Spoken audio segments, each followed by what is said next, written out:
Hello বন্ধুরা, আজ আমি তোমাদের সাথে কিছু তথ্য শেয়ার করব যেটি আমাদের সবারই অবশ্যই জানা উচিত। 1. লেবু এবং লং। লেবু এবং লং একসাথে মিশিয়ে চুলে লাগালে চুলের খুশকি কমে যায়। দ্বিতীয়টি হলো আমলকি।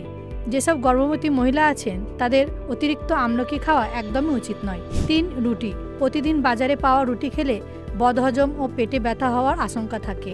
4. নারকেল তেল। অতিরিক্ত মাথা ব্যথা করলে নারকেল তেল মাথায় দিলে ব্যথার নিরাময় হয়। 5. জল। প্রতিদিন নিয়মিত 4 গ্লাস জল পান করলে শরীর হাইড্রেট থাকে। 6. মিষ্টি। যদি দাঁতের ব্যথা ও যন্ত্রণা হয় তাহলে কোনোদিনও ভুলে মিষ্টি খাবেন না। 7. মুগ ডাল।